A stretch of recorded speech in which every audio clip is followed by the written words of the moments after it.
The McLaren 720S is regarded as one of the finest supercars of all time. But what if you could make it better?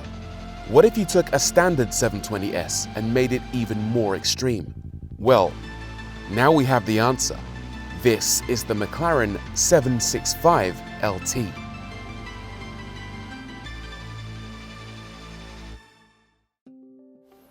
What is it? Well, the 765LT follows the same basic principle of all previous McLaren long-tail cars. You take a standard model, you remove a bunch of weight, you add a bunch of power, you increase the downforce, and you make it generally as extreme as possible. We saw this approach when the 650S became the 675LT and when the 570S became the 600LT. And here today, we're seeing it again in a pretty major way. The numbers behind this car are incredible. The 765LT uses the same twin-turbocharged 4-litre V8 that powers the 720S. In that car, it made 720 PS, or metric horsepower.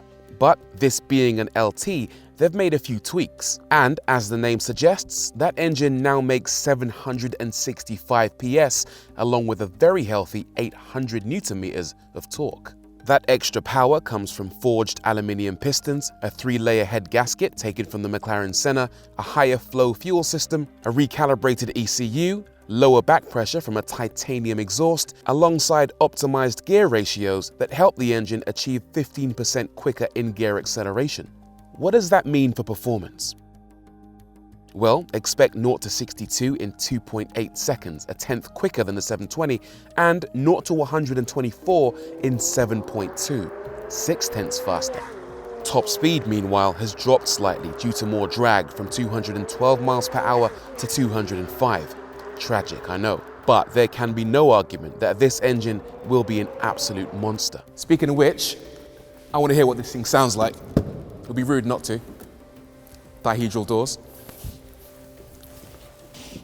Okay, this is what a full titanium exhaust sounds like. Fire in the hole!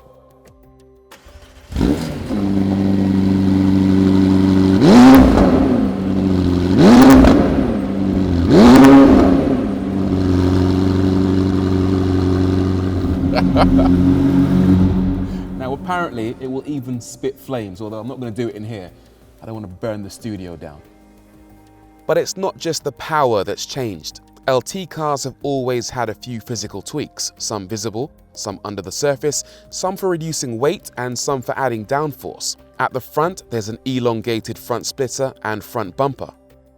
Also, because this is based on the 720S, it still has the eye socket headlight design that not only house the DRLs and the main light beam, but they also incorporate a set of cooling vents. And then there are these louvres, which are arguably my favorite bit of the car. Not only do they look really cool, but they actually serve a purpose. When these wheels are spinning at high speed, they generate an awful lot of turbulent air in the wheel arch. You don't want that. That creates lift. These louvres extract the air, reduce the pressure, and reduce the lift. As for the wheels, well, these are ultra lightweight forged wheels, which not only look cool, but they also have a lot of technical wizardry going on. They've actually shaved away quite a lot of the material. If you look closely, you can see they're kind of hollowed out in order to reduce the amount of mass on the wheel, and also added titanium bolts. All in all, that weight reduction on all four corners is around 22 kilograms. Now, tires, very important. They're using Pirelli P0 Trofeo Rs. Brakes, you can get the braking system from a Senna, but these are standard carbon ceramics with the calipers from a Senna, a monoblock system with an integrated vent at the rear to help cooling. Now, arguably the most spectacular area of the 765LT is the back end. Actually, it's not even an argument. It is tremendous. There's so much going on back here. A lot of intricate organic shapes. I love the fact it's got a quad exhaust. I think that's the first time we've seen a quad exhaust system on a McLaren. Correct me if I'm wrong. Plus it spits flames. Love that. On top of that, you've got a much bigger rear diffuser connected to a completely flat floor. Again, that's all there in the name of aerodynamics. And on top of that, you've got a much bigger wing than before. This wing, 20% more surface area. It's raised slightly by 40 millimeters and also has a much more aggressive rake angle, all in the name of providing even more downforce. Now, this notch That's not there for any aerodynamic benefit. That's simply there to help you see out the back end. Apparently, when you're in the driver's seat and looking through the rearview mirror, you can't actually see out the back because the wing is so big. And that notch, well, just there to help you see a bit more easily. Love it. Inside, it feels like a much more hardcore version of the standard 720S. The thing you notice first of all is that it's literally teeming in Alcantara. Alcantara on the dashboard, Alcantara all around the steering wheel and on the seats.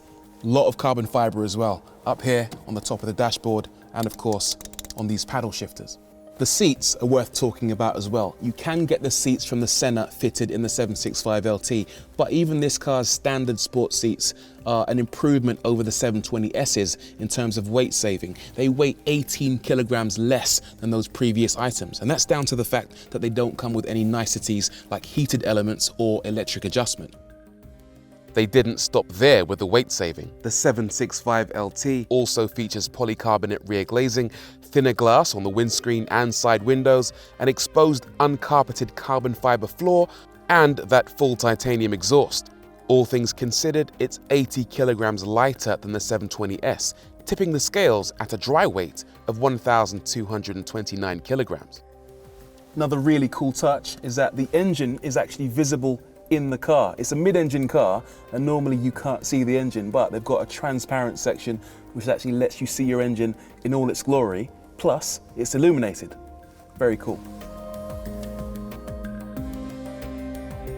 So that is the McLaren 765LT, a beautiful car, I'm sure you'll agree. Obviously, I can't tell you whether it achieves McLaren's stated targets of offering better driving dynamics and improved driver involvement, but what I can tell you is that it's stunning to look at. This thing is, I mean, it kind of out Lamborghini's Lamborghini, doesn't it? Now, they'll only make 765 examples and we don't know the price as yet. But as always, let me know what you guys think in the comments below. Do you like it? Do you love it? Do you hate it? Your feedback is always welcome. Drop a comment down below, like, subscribe, and as always, we'll see you again soon.